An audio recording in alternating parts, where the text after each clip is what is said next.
What's going on, everybody? Welcome back to another episode of the Ball to Bowl series. As you know, the Ball to Bowl series is an opportunity for Come Home to have dialogue with men about the ups and downs of the hair loss journey, as well as manhood. Today, I got a special guest, one of my boys from the Raw School of Business, now at PepsiCo in Chicago, Steve Kendall. Steve, thanks for joining us today. Give the people a quick introduction about yourself, bro, where you're from, what you got going on, interesting fact, things like that. Yeah, absolutely. Thanks, Kenny, for having me on here. So happy to be part of this Ball to Bold series. My name's Steve from just outside of Chicagoland area. I went to school in Washington, D.C. for my undergrad and lived there and in London before I met Kenny here at Michigan Ross. So I'm a proud Wolverine now, and am looking forward to just being a Wolverine for the rest of my life. So go blue. Man, dude, first off, Steve, I didn't know you spent some time in London. That's pretty dope. Tell me about that scenario. Yeah, no, it was awesome. Actually, it's where I eventually came home too. So it has a special place in my heart for many reasons, but I loved living over there too. I lived there for probably about 3 years and I moved over there with 3 duffel bags, found a flatmate who became one of my great friends, and lived a block away from the Arsenal football stadium. So also got to be a Gunners fan too. So picked up a new sport, new friends, new do, everything over in London. So.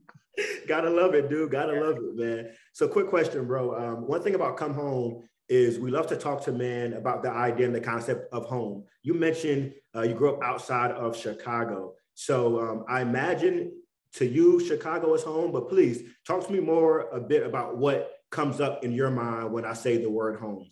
Yeah, absolutely. So I guess the concept of home for me is something where you just always feel comfortable. You always feel yourself. You go around these people, your parents, your family, or immediate family and extended family, and it's people who are who will accept you for all of your flaws, for all of your ups and your downs, no matter how you look, no matter how you act. Sometimes you can be an asshole. Sometimes you're the nicest person in the world.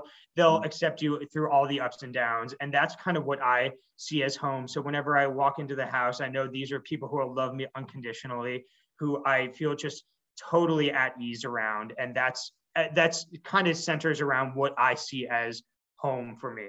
But yeah, that's dope, bro. That's dope. Yeah. I have to touch on one more thing about home in Chicago, because obviously Chicago is a great sports town.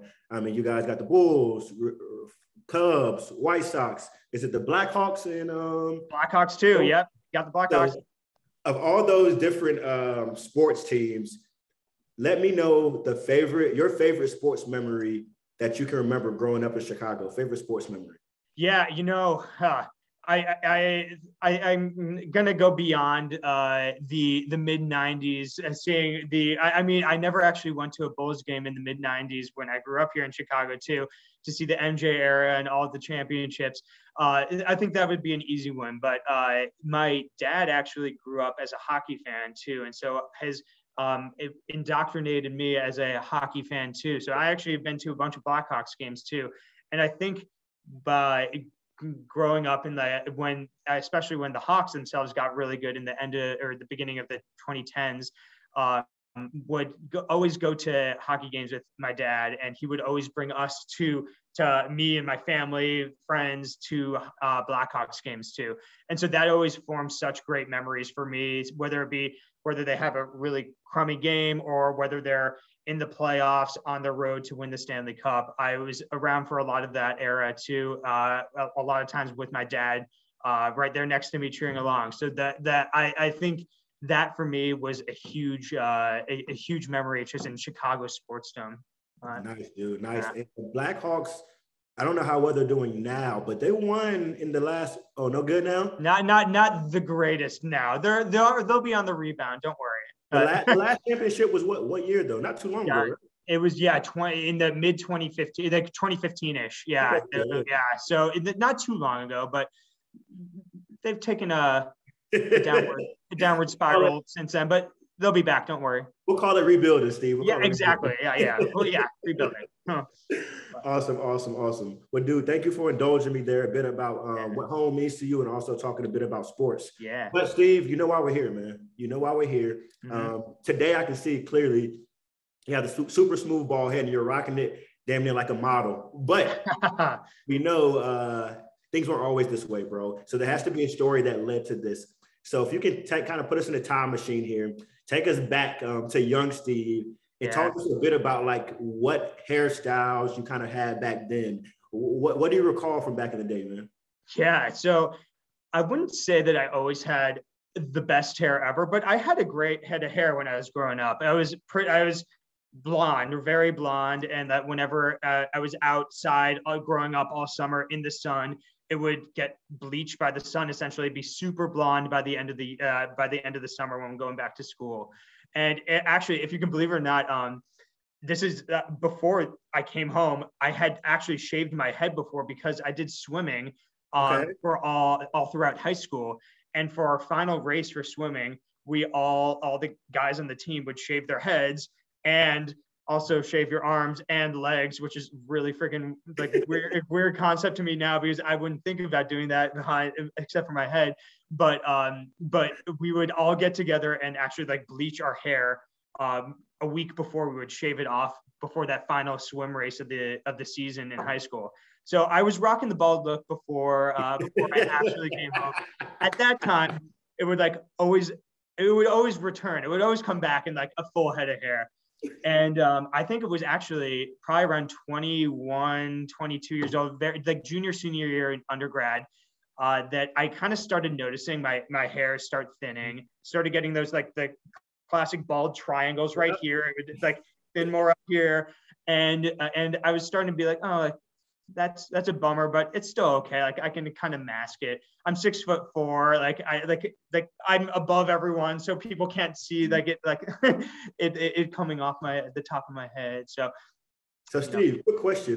Before we get into when you start losing your hair, you mentioned you kind of had, the blonde hair. Now, let me picture here. Was it long? Was it short? How were you wearing it? It was normally just short. It's just like a short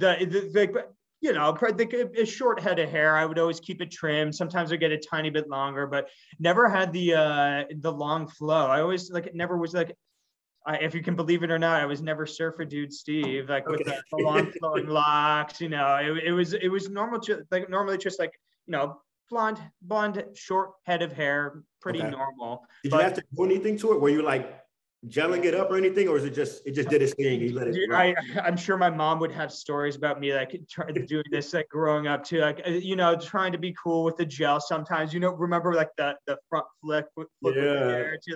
I would always do something like that, or try to with some of that mousse that I would go out with my mom or have my mom buy and bring back, and she'd be like, oh, why do you need this? Use it. Hindsight, completely right, Mom.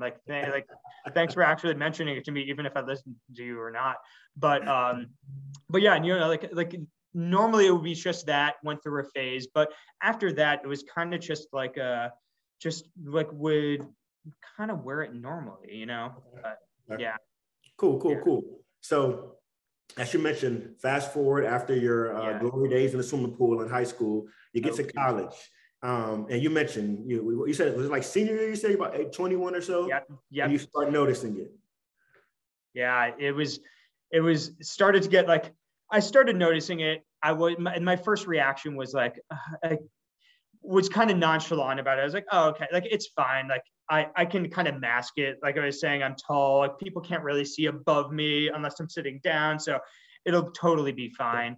And so I didn't really think much of it at first. And then probably fast forward 1 or 2 more years, start my job, get in my early 20s to mid 20s. And, you start seeing it fall off a little bit more. You start seeing the dreaded bald spot in the back of your head, or feeling it. And that's when I kind of started being a tiny bit more self-conscious about myself, self-conscious about how I was perceived by others, how I would look compared to others. just kind of like self-conscious overall. And I would say that's probably that time period where I started being like, oh, like, Yeah. like I'm balding, like, like this sucks, you know? Steve, are you once you see it, you realize that feeling that you're kind of like, oh my God, this sucks. Whether that's anxiety, embarrassment, you know, trust me, I've been there. Yeah. What did that? Were you having conversations with other people about it, or was this something you were just dealing with internal at the time? Nobody else yet. That's a great question. I was kind of just internalizing it and not talking about it with anyone. It was kind of I think a topic that probably me for sure didn't want to approach because I didn't want to make it more real. I think my friends didn't approach it that much too because they didn't want to make me feel self-conscious or bad about myself. And my family have mentioned things before where they're like, oh, you have a great, like, have you ever considered buzzing it off? And I was like, no, like blah blah blah, and be a little bit more combative with them, just because it's more their family. They can criticize me, I can criticize, you know. It's a little bit more comforting to be able to like have those discussions, but never really open about how do you feel about you going bald as much. Yeah. And that comes from me not wanting to talk about it or bring it up with anyone, including my family, you know? Absolutely, bro. Absolutely, bro. So you're dealing with this internally, not really talking to more people about it, but you said your family may have, you know, be saying some things, but again, this is the family kind of dynamic, so it's cool. But you weren't getting any jokes from like friends yet or co-workers, or were you? Were people saying anything at all? It'd be like a couple of times, like some friends would make jokes here and there, but nothing cutting. I think I nothing. It'd just be like maybe hindsight, it was like a little bit more hurtful than I thought it would be. But at the time, I was like, I sort of know it's happening, and they sort of know it's happening to me balding. So it kind of they kind of knew, I think, inherently that I wasn't bringing up anything related to that because I was feeling self-conscious about it too. So I generally speaking, I do have I would say have and still do have a supportive group of friends in that regard too, because they did respect me not actually bringing it up at all. So Steve, let me tell you right now, you had the exact opposite of the friend group I had, bro. Really? Oh my God. Steve, my friends used to do me in dirty, really? like consistently. Like, so the whole come home thing came from my friends. They would be like, bro, every chance they got, hey, bro, it's time to come home. Hey, bro, stop playing. You got to come home. So like, they would dig at me, but that was our relationship. Like, you know, even before I was losing my hair, we'd always crack jokes on each other. So, but I don't think they ever realized how like sensitive of you. Right? Right. Like, I think if they knew that, maybe they wouldn't have joked about it as much. But I never was like, yo, like chill, or because I never talked about it with anybody else either.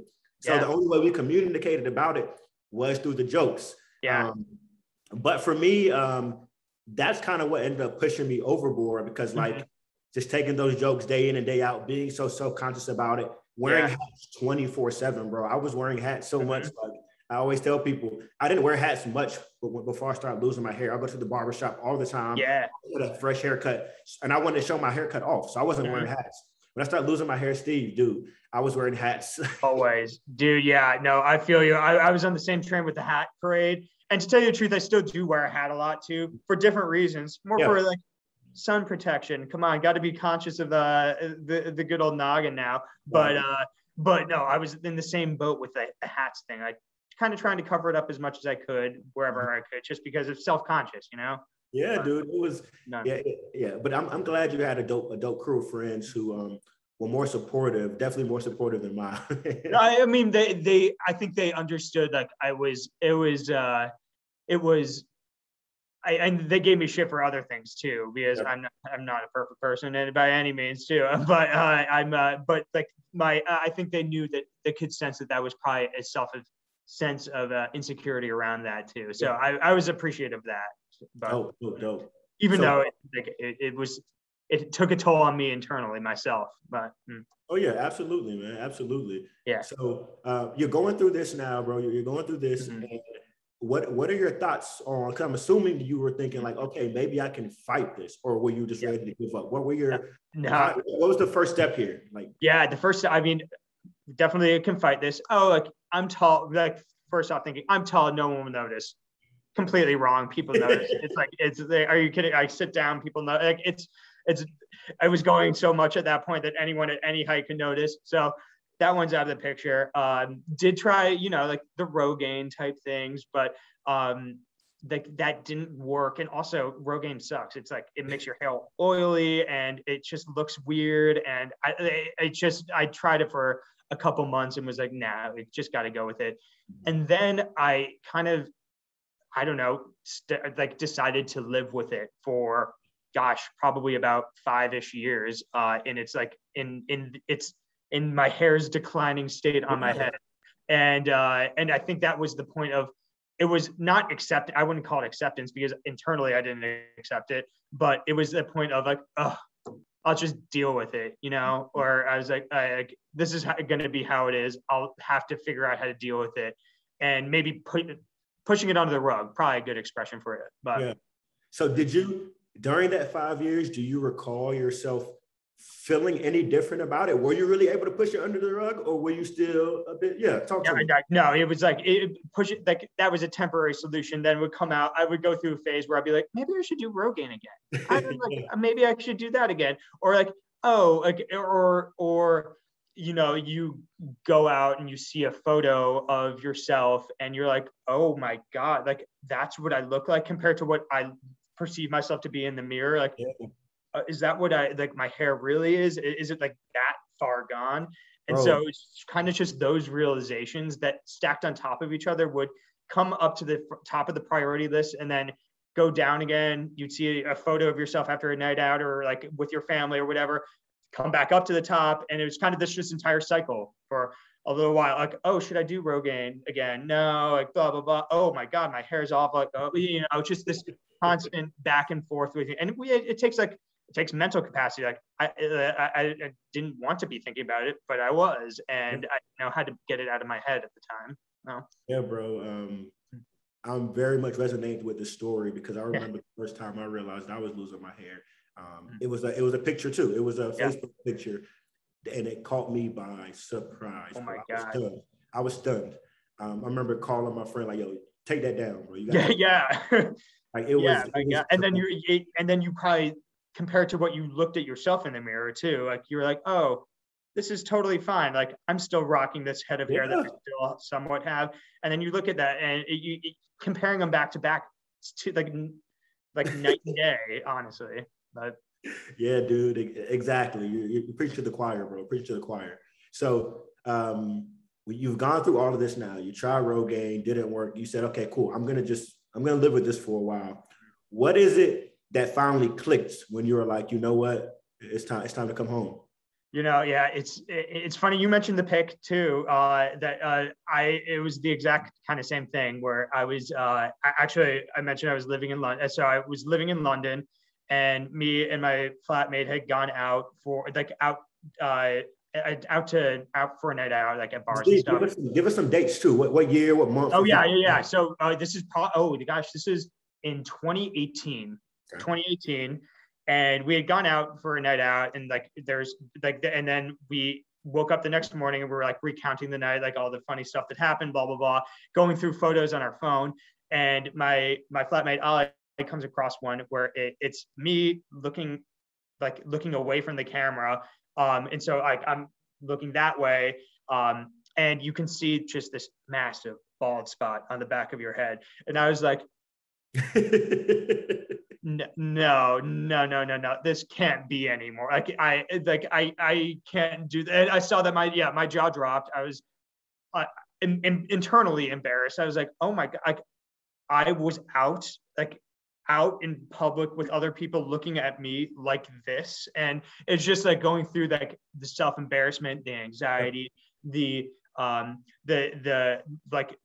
all of that just circling around in my head after I saw that one photo in 2018 that it kind of clicked for me then. And I don't know why it took me until that one moment to see it or to recognize it when I had done this before. Like we were talking about just like 2 minutes ago, like this had happened before. It wasn't a new occurrence where I had seen myself in a picture and been like, wow, I'm losing hair.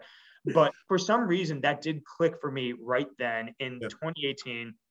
And I was like, we need to do something about this. So that's kind of that moment. But wow. How did it feel just to relive that just now for a second?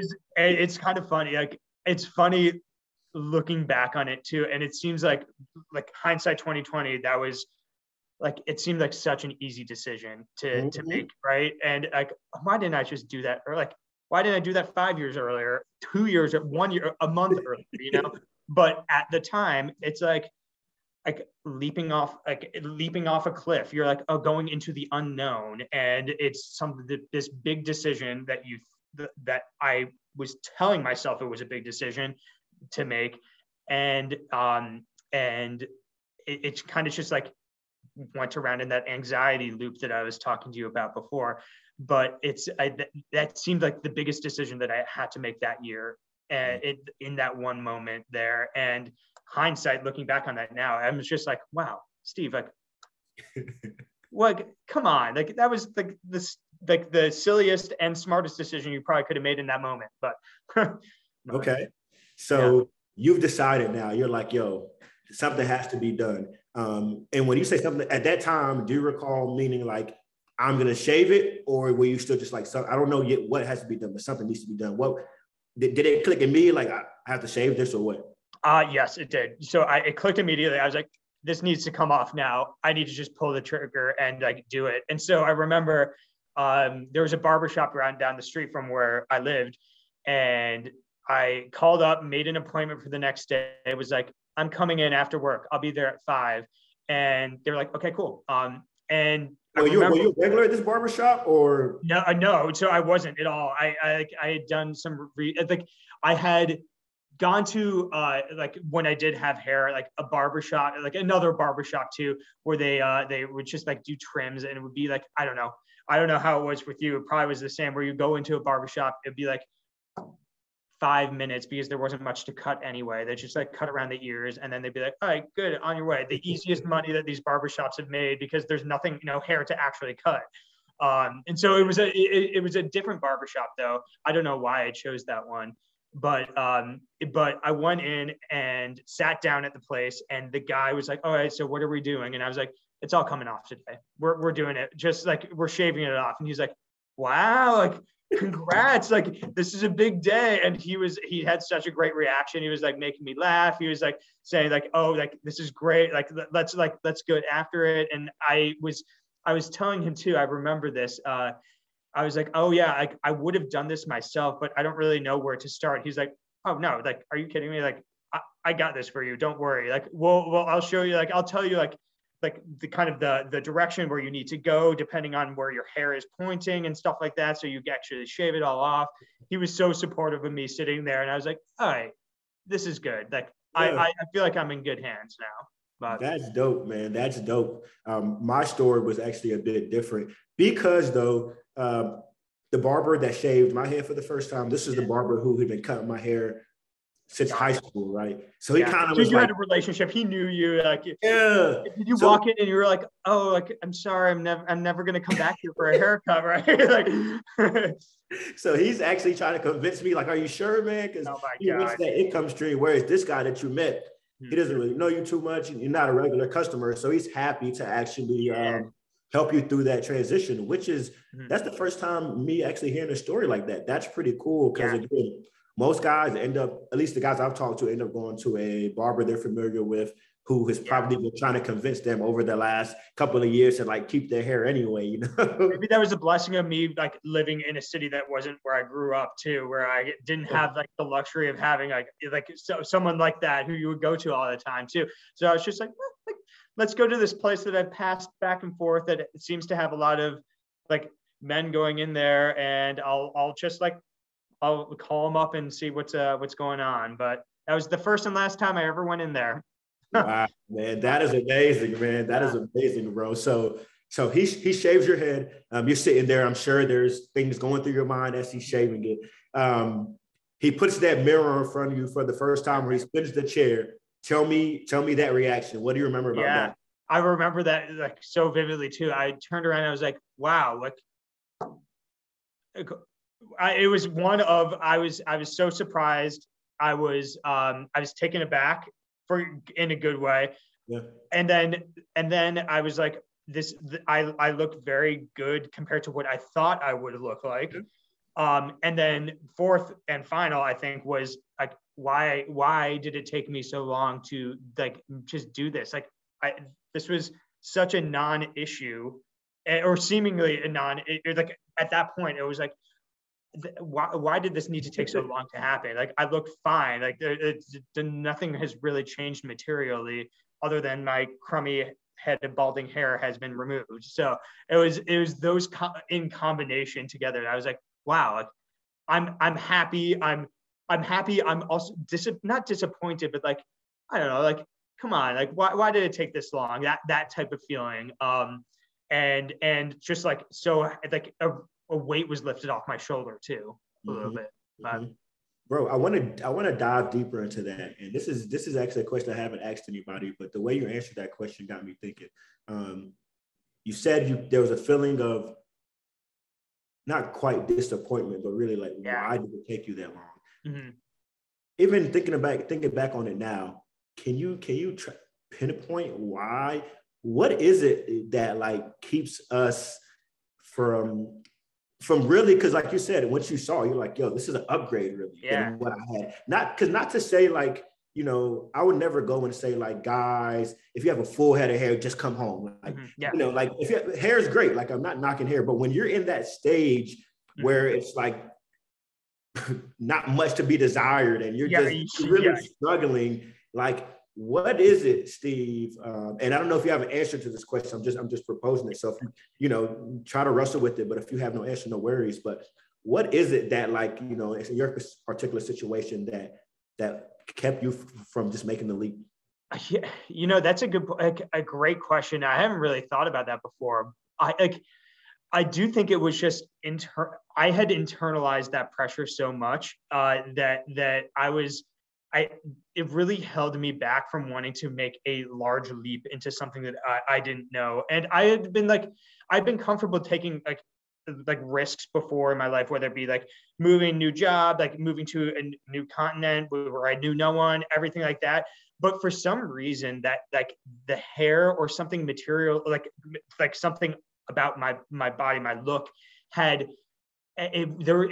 was something that was tugging on me on the inside that I was like, oh, I scared that it would look weird, scared that my head would look weird, scared that I think, oh, I already like kind of look ridiculous with this like ring of hair, like hair around me.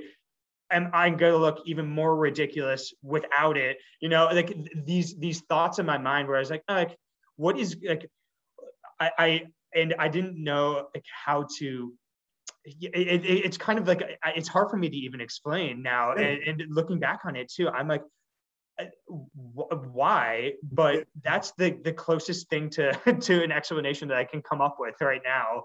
Like that's a good question. I need to think about that one a little bit more too. So a piggyback question off of that. Did you know other men at that time, your age or your family or friends that were bald?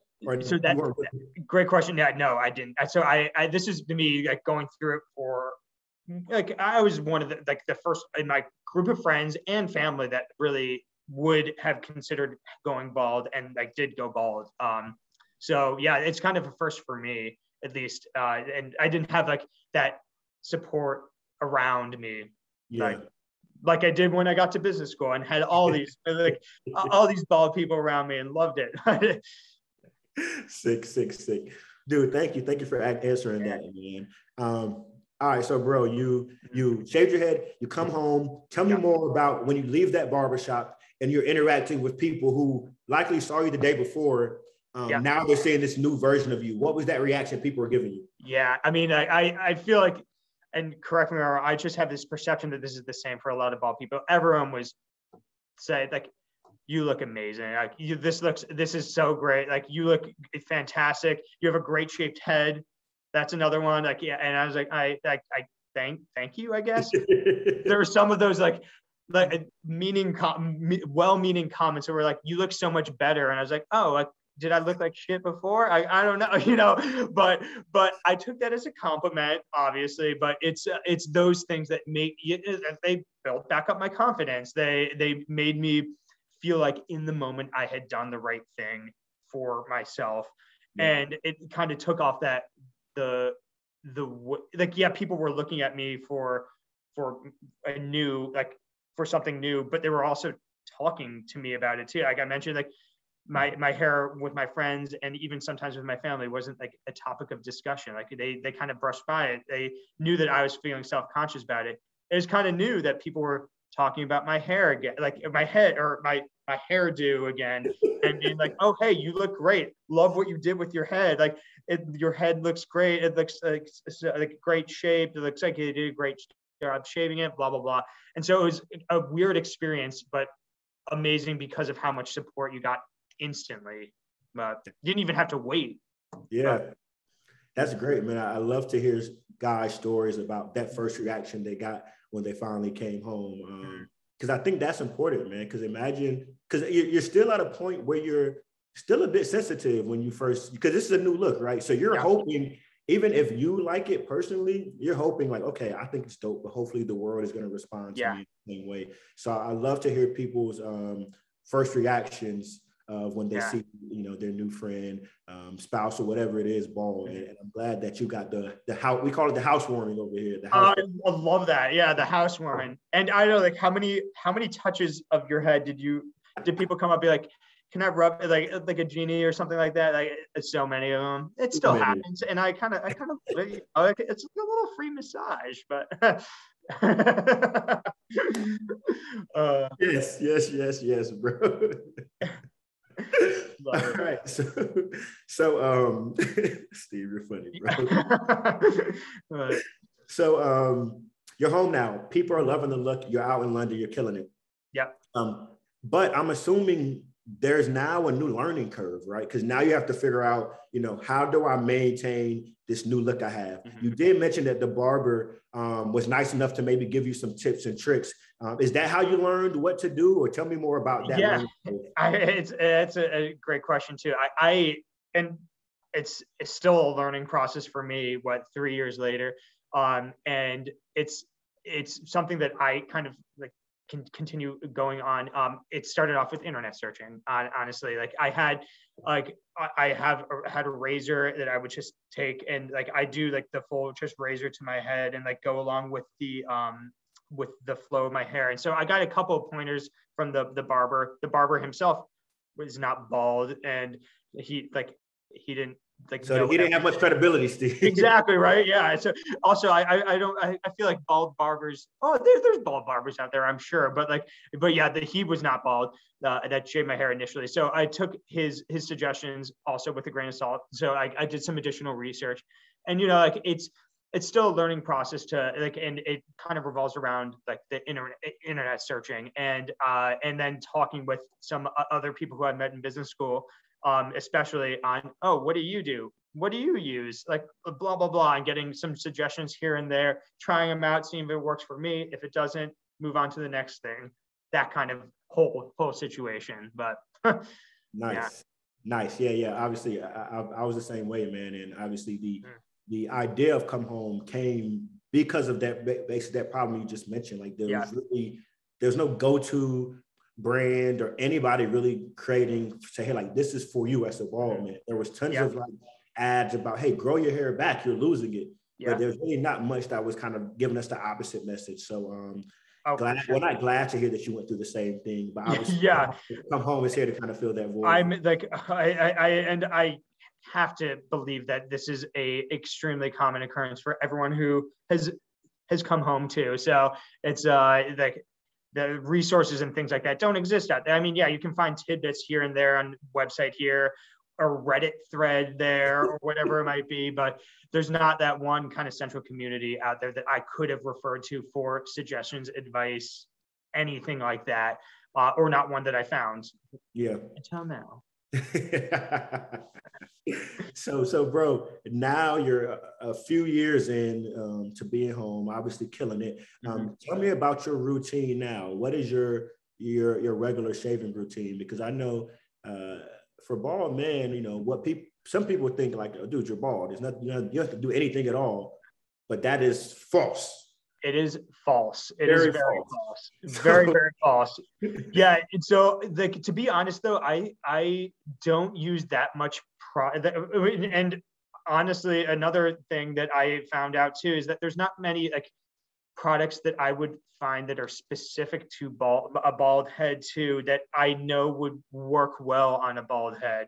And whether that's on their product positioning or whatever it might be, I just didn't find that out, or a resource that could tell me or direct me to where. So I normally just use for moisturizing purposes, I use like a standard moisturizer, a Nivea, like a blue thing, Nivea moisturizer to put over my freshly shaven head that I use a razor on. And like, I do that in the shower, and I do it by feel. So I like the razor in the shower by feel, normally with like some shampoo or like conditioner that is in there already, not mine. Or but I put that on my head for moisturizer and like do that. And so it's a very kind of like, it's a simple process to shave it, to care for it. It's just moisturizer and sunscreen needed, because this like pasty white skin is going to turn into a lobster if I do not, and do not want that. But I'll sometimes, if I'm feeling a little lazy, I'll like let it grow out a tiny bit, and I have a buzzer that I can buzz to 0.5 millimeter, and I'll kind of rock the fuzzy look, which actually feels really good when you rub your head. I don't know if you do that too. Like sometimes if you're feeling a little lazy, you don't want to do the full shave, but you'll buzz it, just get like that little fuzz going around, the peach fuzz, essentially. But, how often are you shaving? So I try to shave once a week. Okay. And then if I'm on vacation or something like that, I'll let it grow out and be a little peach fuzzy for a little bit. But I try to do once a week, which is not as frequent. Like, are you a little bit more frequent than that? I should be, bro, but I just hate it. I'm just like, I can't. Like, I know guys that shave every day, every other day. And if I want to keep the clean bald, I would shave that frequently. Yeah. But it's a hassle. I'm like, yo, I'm tired of shaving. I feel you. I don't know if you've heard. I haven't tried this too. Someone was mentioning this to me. This, like, it looks like a car, essentially, that you roll over your head, and it has a razor that is supposed to be easier to do than just like shaving it all the time. I've seen it. I forget what it's called. I forget what it's called too. I've seen it. I know because it's like yellow, right? Like a yellow. Yes, color. Yeah, and with like a black wheel. It honestly looks like a bulldozer, a mini bulldozer thing. It's just, you roll over your head and it just shaves it off.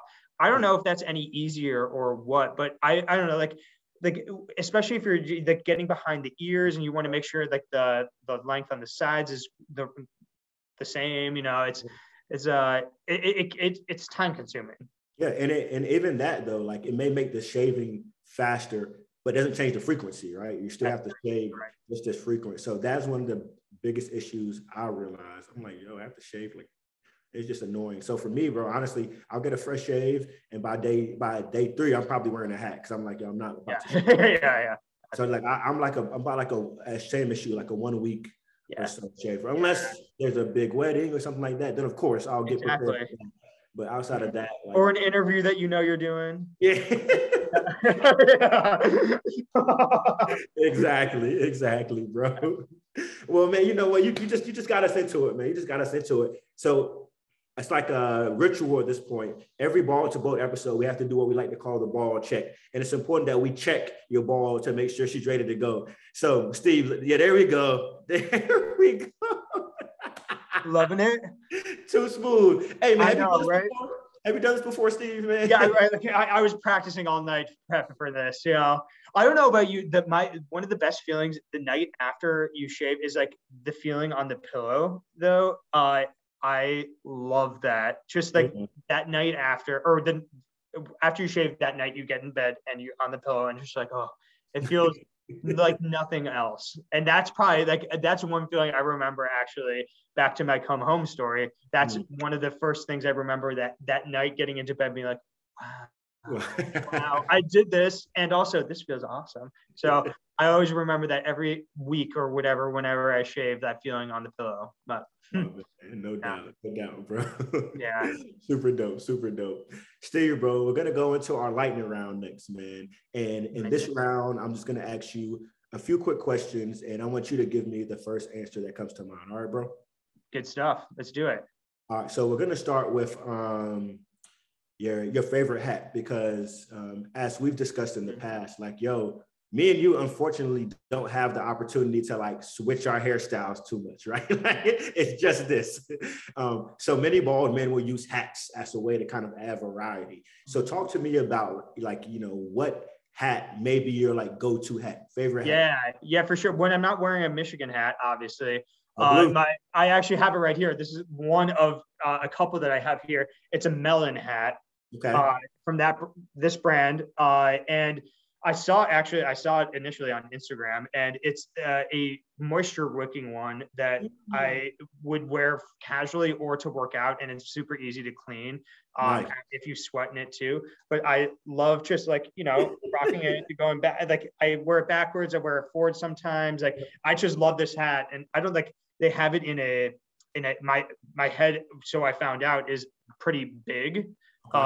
Circumference wise. So they have it in an XL that fits my head 60 centimeters around. So who knew? Never knew this stuff before I was bald either, but yeah.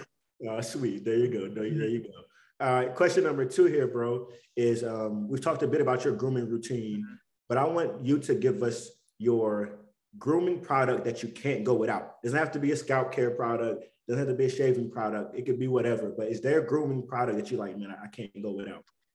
Dude, you know, like I can't get away with my moisturizer like that. Like the moisturizer, if I walk out of the shower and don't do that, you just like the head feels so dry and like I can't get away with it. So like that moisturizer is something that I need. And I don't know if I don't have it or I didn't like if I forgot it somewhere, I'll like maybe steal some of my girlfriend's on the sink there. Like, and that's way more expensive than the stuff that I use too. So I'm like, okay, that's but don't tell her that. But hope she doesn't watch this, man. Yeah, I know, right? Yeah, yeah, she's definitely gonna watch this and then start hiding and locking it away. But don't worry, we can make some edits. Don't worry. Yeah, yeah, exactly. Cut that stuff out. Yeah, okay, good. All right, man. Next question we have here. As we know, today, you know, in my opinion, it's, you know, the best time to be bald. There's tons of bald men killing it in fields across every industry, whether we're talking about sports, Hollywood, just business in general. We have bald men in every field doing their thing. So when you take a second to stop and think about who may be the top 3 most iconic bald men of all time, dead or alive, what does that list look like for you? Top 3? Yeah. So one is actor, Jason Statham. I think he's like it's action movie. He's good, bad, and a lot of stuff. I think he looks really smart. Not completely bald. A lot of times he's rocking kind of the fuzz around, but I think he looks like a badass a lot. And so I'm like, that's who I kind of aspire to look like sometimes. I'm like, he looks like someone who like can rock the bald look. So that's one. Like grew up in Chicago in the mid '90s. MJ, got to go with him. Like seriously, like you can't go without him. And then probably, so I grew up watching and following tennis all the time because my dad used to play in college and then after college on the pro circuit for a little bit too. And it's just because of that, I've become indoctrinated to watching and following tennis. And so Andre Agassi, also huge player in the mid '90s. Him and Pete Sampras would always be like the back and forth rivals throughout like my childhood growing up. But he always rocks that bald look. And like, he's another guy who I was like, oh, wow, like sports icon, like rocking just that like clean shave all the time. And so those are the 3 that I think of when I think of bald men. But, nice. That's a dope top 3, bro. That's a really tough, hard top 3. Yeah. All right, man. 2 more questions, bro. And this time we're gonna get a bit deeper here, man. So prepare for that. So, So the next question, man, obviously the goal of the Ball to Ball series is obviously to shine light on bald men, but also to provide an avenue for guys who may still be struggling with hair loss to actually hear some of the stories that bald men have been through. And hopefully that will give them the confidence to, go ahead and come home. Now, if you know there may be some men watching this right now who are still struggling with hair loss, what advice would you give those people, man? Yeah, great question. I would say that it's completely natural to feel that anxiety and that feeling that you're going to leap off like you were leaping off this cliff or making this massive decision before you eventually come home. That's totally natural feeling that all of us have been through. You, me, every single other guy that you've interviewed on this series too has felt that way, I'm sure. And that feeling, don't feel like it's okay to feel vulnerable because of that too. And that's a totally natural, but just know when you do get to the other side and you're looking back on that now. And this is something I don't think I even realized before talking about it now too. It's just like that feeling seems so minuscule to how good you feel afterwards too. And there's the support that you will get from doing that is going to be so much bigger than that feeling of anxiety. That's completely natural to have and shouldn't shy away from that. But just know that looking back on that hindsight, it's going to feel like it was another lifetime ago. Not awesome, dude. Thank you. Last question here, bro. As you know, because obviously we're in school together, so we're kind of launching Come Home. The brand, obviously, there's the kind of slang version of come home that we use, hey, it's time, give it up, time for you to come home. But the way we spell it is French, and it translates to English to mean like a man or as a man. Mm-hmm. So we always talk to men on this kind of series about a bit about manhood. So if you had to say, when you think about manhood today in 2021, in your opinion, Steve, what does it mean to be a man today? Yeah, well, I think, from my opinion, I think it comes from, to be a man, I think, is being confident in who you are internally and in within yourself, first off, but also not being vulnerable to other people around you, to how you're feeling and how your actions might impact others around you, but also impact yourself. And so, and I think that kind of symbiotic relationship is something that I define as being a man. That might not have been the vulnerability might not be historically as part of quote unquote manhood, but I think that is a key component to being a man today and needs to be going forward. And even the ability to have a conversation like this, where 5 years ago, I would be extremely hesitant and not confident to have a conversation like this. I don't think with my hair, if we can call it that. But I think this has helped me. Coming home has helped me kind of realize, become more confident in myself, be more vulnerable as to how I was feeling before. And I think that's my definition of what I think manhood is today. But dude, thank you, man. Yeah. I can co-sign with that. I think, in my opinion, that historically speaking, the idea or concept of being a man revolved around the idea of being, aggressive, dominant, kind of imposing your will on others, that kind of thing. But I do 100% agree with you that, at least in my opinion, and I think in our kind of our age and our kind of generation, there's been a bit of a switch in terms of realizing hey, there's no one definition of what a man is or should be. But one thing that it definitely shouldn't always be about is domination. There is much more to men, especially when it comes to emotional intelligence, especially when it comes to vulnerability. And I think those are things that I wasn't necessarily seeing a lot as I was being raised, whether that was the media, entertainment, whatever I was kind of surrounding myself around. But as I've gotten older, I've started to realize how important that is, especially when it comes to relationships, especially when it comes to community, man. So thank you for that, bro. That was a beautiful answer. Dude, yeah, I couldn't have said it any better myself too. So that's exactly what I'm feeling too. But Yeah. Thank you. Steve, man, before we get out of here, the people that are watching this, somebody may want to talk to you on Instagram and get in contact with you. Maybe hopefully somebody that's kind of going through hair loss and really could relate to your story. So if they can find you on social media, what's the best way for them to find you, bro? Absolutely.